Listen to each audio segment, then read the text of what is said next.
राज्यामधल्या 246 नगर परिषदा आणि 42 नगरपंचायतींसाठी उमेदवारी अर्ज भरण्याच्या प्रक्रियेला आजपासून सुरुवात झाली आहे। यासाठी 8 दिवसांची मुदत देण्यात आली असून 17 नोव्हेंबर हा अर्ज भरण्याचा शेवटचा दिवस असेल। राज्यभरामध्ये सध्या सर्वच पक्षांकडून उमेदवारांच्या मुलाखती घेण्याची सुरुवात झालेली आहे। मात्र अनेक भागामध्ये महायुती की महाविकास आघाडी म्हणून निवडणुका लढवणार हे अद्यापही स्पष्ट करण्यात आलेलं नाहीये। दरम्यान 2 डिसेंबरला मतदान पार पडणार असून 3 डिसेंबरला निकाल हाती येणार आहे। नगरपालिका निवडणुकीच्या कालावधीमध्ये मतदारांना प्रलोभनं दाखवण्यासाठी दारू आणि पैशांचा महापूर येत असतो। यालाच प्रतिबंध घालण्यासाठी आता निवडणूक आयोगाकडून कठोर पावलं उचलण्यात आली आहेत। एखाद्या दुकानामधील दारू विक्री वाढली तर त्याची चौकशी करणं, पैशांच्या वाटपाच्या संदर्भामध्ये हालचाली सुरू असल्यास तातडीनं धाडी टाकण्यासाठी फ्लाइंग स्क्वॉडची निर्मिती देखील करण्यात आली आहे। महानगरपालिकेच्या निवडणुका तोंडावरती असताना राज्यामधल्या अनेक भागामध्ये युती आणि आघाडीसाठी जोरदार मोर्चेबांधणी सुरू झाली। अनेक ठिकाणी स्वबळ किंवा युती या संदर्भात देखील चर्चा सुरू आहे। आणि असं सगळं चित्र असताना काँग्रेसचे नेते विजय वडेट्टीवार यांनी मोठी घोषणा केली आहे। काँग्रेस मुंबई महानगरपालिका स्वबळावरती लढणार असं वडेट्टीवार यांनी जाहीर केलं। आमच्याकडे प्रस्ताव आला तर विचार करू, मात्र एकटं लढण्याचा निर्णय झालाय असं देखील वडेट्टीवारांनी स्पष्टपणे सांगितलंय। त्यामुळे मुंबईमध्ये आता महाविकास आघाडीचं नेमकं काय होणार असाही सवाल आहे। आमच्या मुंबई महानगरपालिकेच्या नेत्यांनी ठरवलं आहे की आम्ही स्वतंत्र लढणार, त्यामुळे कोणाला किती जागा हा प्रश्न निर्माण होत नाही। विजय वडेट्टीवार यांनी मुंबईसाठी स्वबळाची घोषणा केली आणि यानंतर काँग्रेसचे प्रदेशाध्यक्ष हर्षवर्धन सपकाळ यांनी याविषयी प्रतिक्रिया दिली आहे। मुंबई महानगरपालिका स्वबळावरती लढली पाहिजे अशी कार्यकर्त्यांची भावना असल्याचं हर्षवर्धन सपकाळ यांनी म्हटलंय। अनेक नेत्यांची, अनेक कार्यकर्त्यांची मुंबई महानगरपालिका स्वबळावर लढली पाहिजे अशा प्रकारचं त्यांचं मत आहे, तशा प्रकारची भावना आहे आणि त्यांनी ती बैठकातून आणि इतर वेळेस त्यांनी त्यांची जी भावना आहे ती व्यक्त केलेली आहे। अद्याप मुंबई महानगरपालिकेच्या निवडणुका लागलेल्या नाही। एकदा या संदर्भातली निवडणुकीची गोष्ट झाली की पक्ष त्यावर अंतिम निर्णय घेईल। मुंबई महानगरपालिकेमध्ये 227 पैकी 125 जागांवरती मनसेची स्वतंत्र ताकद आहे आणि या जागांवरती मनसेकडे चांगले उमेदवार हे निवडणुकीच्या रिंगणामध्ये उतरण्यासाठी देखील तयार आहेत। तर जागा वाटपाच्या चर्चेच्या आधी मनसेकडून 1,400 जागांची यादी तयार करण्यात आली। ठाकरेंच्या सोबत युतीच्या चर्चा सुरू असताना मनसेकडून 227 जागांचा आढावा देखील घेण्यात आला। मात्र आरक्षण सोडत जाहीर झाल्याच्या नंतर ठाकरेंच्या सेनेसोबत जागा वाटपाची चर्चा होणार असल्याचं देखील सांगितलं गेलंय। मनसेचे नेते संदीप देशपांडे यांनी भाजपवरती काही गंभीर असे आरोप केले। मुंबईमध्ये मतदार याद्यांमध्ये परप्रांतीय घुसवण्याचं काम भाजपनं केल्याचा गंभीर आरोप संदीप देशपांडेंनी केलाय। मुंबईमधल्या मतदार याद्यांमध्ये 90% परप्रांतीय नावं असल्याचाही त्यांचा आरोप आहे। भाजपला मुंबईमध्ये परप्रांतीय महापौर बसवायचा आहे, त्यामुळे परप्रांतीय मतदार घुसवले जात असल्याचा त्यांचा आरोप आहे। मंत्री आशिष शेलार यांच्या मतदारसंघामध्ये परप्रांतीय आणि दुबार मतदार असल्याचं देखील संदीप देशपांडेंनी दाखवून दिलंय। उदाहरणादाखल तुम्हाला मी दाखवलेली आहे। याच्यापेक्षा मोठा घोटाळा हा शेलार साहेब यांच्या मतदारसंघात होतोय आणि परप्रांतीयांची नावं जाणीवपूर्वक त्या मतदार यादीत घुसवली जात आहेत, जेणेकरून त्यांचा जो डाव आहे परप्रांतीय महापौर करायचा त्याला बळ मिळावं याच्यासाठी हे धंदे चाललेले आहेत। ठाण्यामध्ये देखील मतदार यादीमध्ये बनावट आणि दुबार मतदारांची नोंद झाल्याचा आरोप मनसेनं केलाय। तर या संदर्भामध्ये बॅनरबाजी करत व्यंगात्मक पद्धतीनं निवडणूक आयोगाच्या कार्यपद्धतीवरती मनसेकडून भाष्य करण्यात आलं। तसंच आगामी महानगरपालिका निवडणुकांच्या पूर्वी मतदार याद्या दुरुस्त करण्यात याव्यात अशी मागणी देखील मनसेच्या वतीनं करण्यात आली आहे।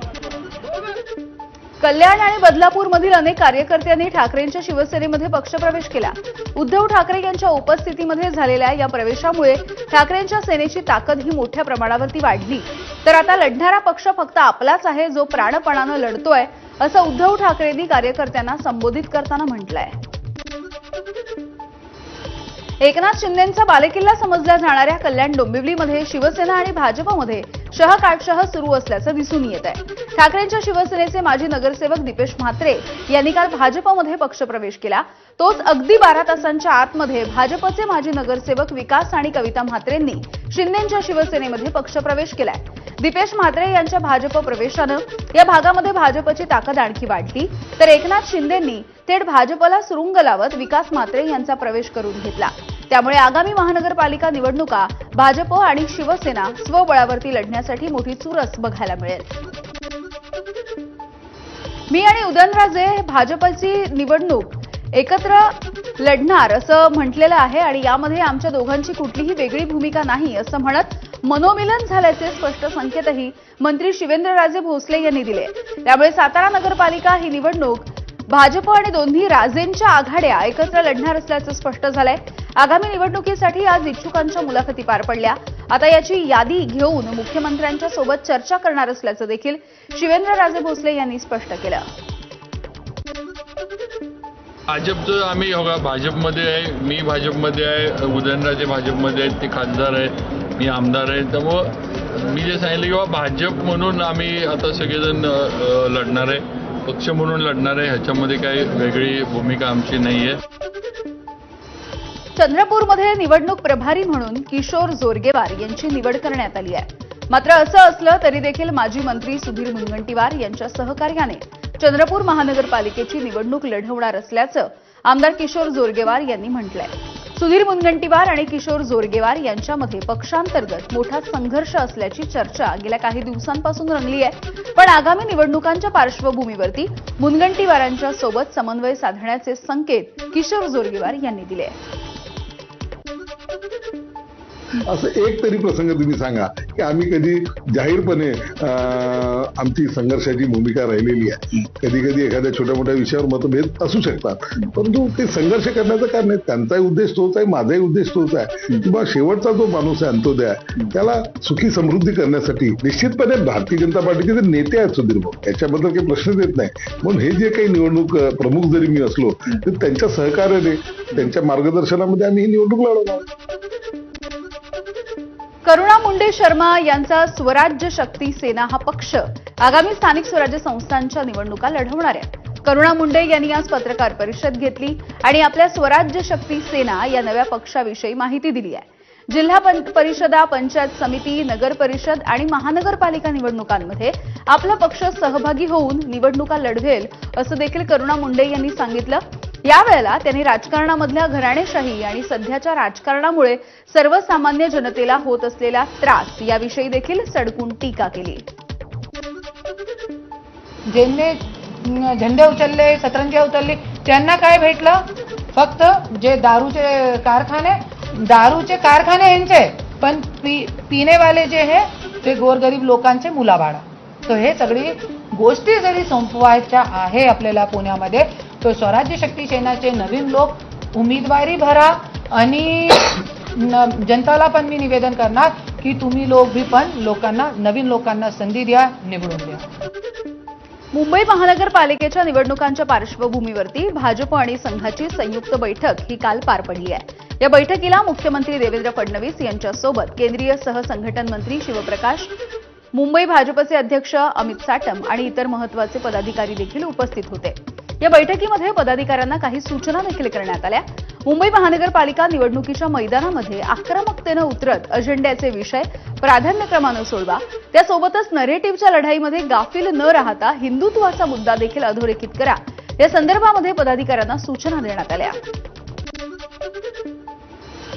बच्चू कडू यांनी पुन्हा एकदा सरकारसोबतच निवडणूक आयोगावरती देखील ताशेरे ओढले. निवडणूक आयुक्तांना नोटांची गड्डी मिळाली असेल असं विधान कडू यांनी केलंय.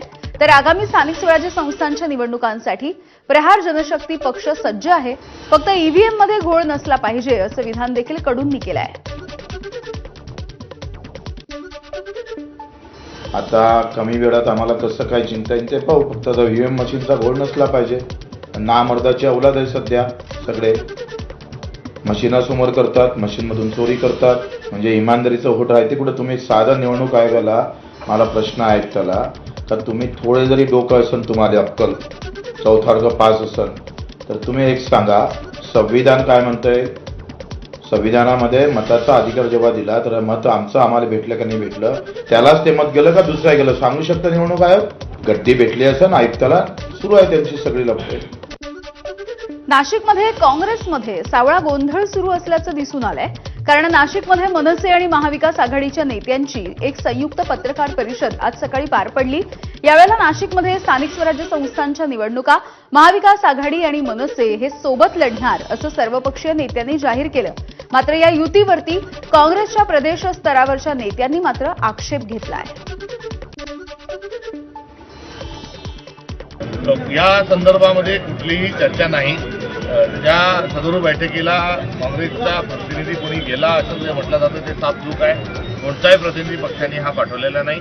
गेलेली व्यक्ती ही व्यक्तिगत कॅपॅसिटीत गेली का अजून कोणत्या परिस्थितीनुसार गेली याची मला कल्पना नाही। मात्र त्या ठिकाणी पक्षाचा जो काही प्रतिनिधी गेलेला आहे त्यांना आम्ही नोटीस दिलेली असून त्या संदर्भात त्यांचा खुलासा मागितलेला आहे। सदर बैठकीचा आणि काँग्रेसचा कोणताही संबंध नाही। नाशिकच्या नांदगाव मनमाडमध्ये पुन्हा एकदा भुजबळ विरुद्ध कांदे हा संघर्ष पेटण्याची शक्यता आहे। याचं कारण म्हणजे येवला, नांदगाव, मनमाड नगरपालिका निवडणुकीमध्ये भाजपला सोबत घेऊन शिवसेनेचे आमदार सुहास कांदेंना दूर ठेवण्याची रणनीती समीर भुजबळ हे आखत असल्याची माहिती मिळते। त्यामुळे नाशिक जिल्ह्यामध्ये एकनाथ शिंदेंची शिवसेना विरुद्ध अजित पवार यांची राष्ट्रवादी असा संघर्ष पेटण्याची शक्यता आहे। आता सध्या जे आहे नगरपालिका निवडणुका ह्या घोषित झालेल्या आहेत आणि त्या संदर्भामध्ये खास करून नांदगाव, मनमाड ह्या भागामध्ये त्यांच्याही कार्यकर्ते आणि आमच्याही कार्यकर्त्यांचं म्हणणं असं आहे की एकत्रित आपण लढलं पाहिजे। तर त्या संदर्भामध्ये जे आहे एक काय परिस्थिती आहे तिकडे, मनमाडमध्ये काय परिस्थिती आहे, नांदगावमध्ये काय परिस्थिती आहे, तर त्याचा जे एक आढावा जो आहे मी त्यांना ब्रीफ केला। येवल्यामध्ये सुद्धा जे आहे आम्ही त्यांच्याही काही लोकांच्या आणि आमच्याही लोकांच्या किंवा झालेलं एकत्र तर चांगलं होईल, तर त्या संदर्भामध्ये सुद्धा मी त्यांच्याशी चर्चा केली। धुळे जिल्ह्यामध्ये सिंदखेडा आणि दोंडाईचा या दोन्ही महत्वाच्या नगरपंचायत आणि नगर परिषदेमध्ये भरघोस यश प्राप्त करण्यासाठी पालकमंत्री जयकुमार रावल यांच्या समोर महाविकास आघाडीकडून तगडं आव्हान उभं केलं जाणार आहे। त्यामुळे सिंदखेडा आणि दोंडाईचा या दोन्ही ठिकाणी महाविकास आघाडी विजय प्राप्त करेल असा विश्वास कामराज निकम यांनी व्यक्त केला। महाविकास आघाडी म्हणून आम्ही एकत्र आहेत, पण आम्हाला समोर महायुती एकत्र दिसत नाही।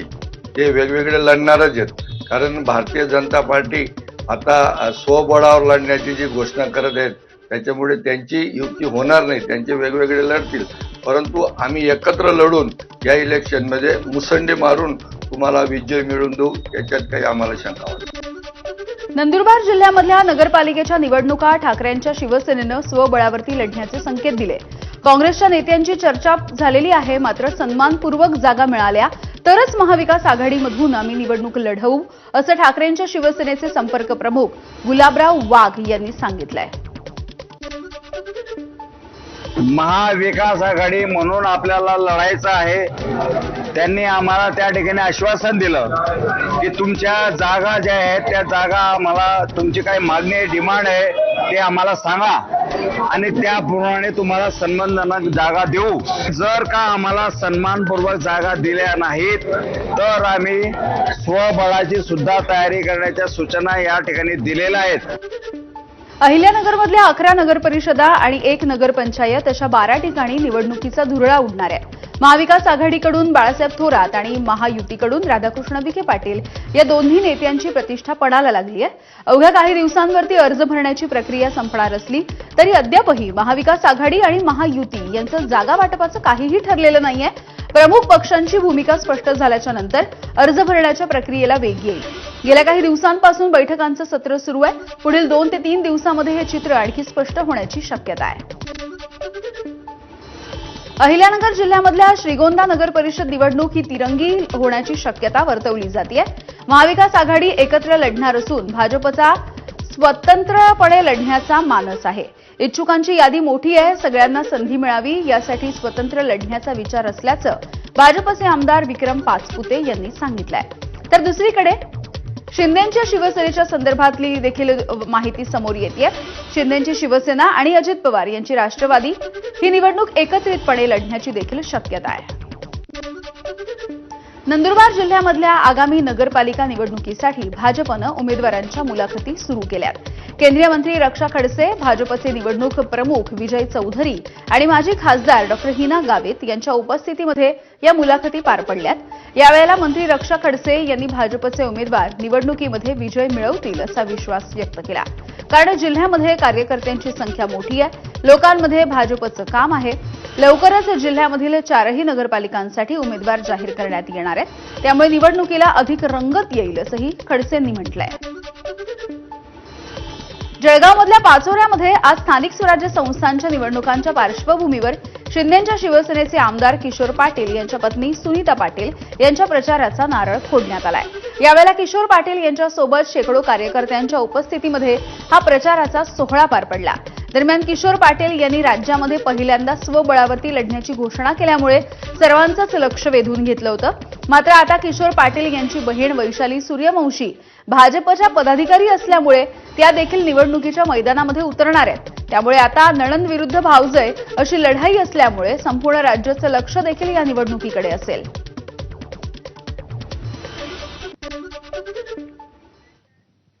आणि यानंतर आपण थेट पुण्यामध्ये जाऊयात. पुण्यामध्ये मुरलीधर मोहोळ यांच्या कार्यालयावरती आंबेडकरी मराठवाड्यामधल्या सर्वच जिल्ह्यांमध्ये भाजप आणि शिंदेंच्या शिवसेनेची मोठी ताकद आहे. त्यामुळे मराठवाड्यामध्ये आगामी निवडणुकीत दोन्ही पक्ष स्वतंत्र निवडणुका लढवण्याची तयारी करतायत असं बोललं जात आहे. मात्र बीडमध्ये अजित पवार यांच्या राष्ट्रवादीची ताकद असल्यामुळे इथे अद्यापही कुठलाही निर्णय झालेला नाहीये. तर महाविकास आघाडी करून देखील कुठलंही चित्र सध्या स्पष्ट करण्यात आलेलं नाहीये.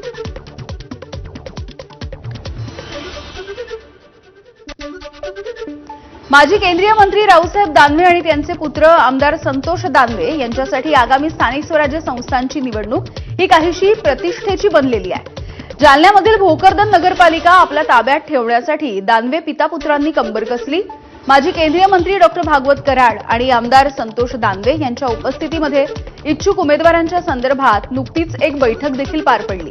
या बैठकीमध्ये भाजपकडे नगरसेवक पदासाठी 30 तर नगराध्यक्ष पदासाठी 4 अर्ज आले. 17 सदस्य असलेल्या या नगरपालिकेवरती गेल्यावेळी काँग्रेसची सत्ता होती. त्यामुळे भोकरदन नगरपालिका ताब्यात घेण्यासाठी दानवेंनी प्रयत्न सुरू केले आहेत. नगरपरिषदेच्या निवडणुकीसाठी आजपासून उमेदवारी अर्ज दाखल करण्याच्या प्रक्रियेला सुरुवात झाली. बीड नगरपरिषदेमध्ये निवडणूक निर्णय अधिकाऱ्यांकडून प्रशासकीय आढावा घेण्यात आला.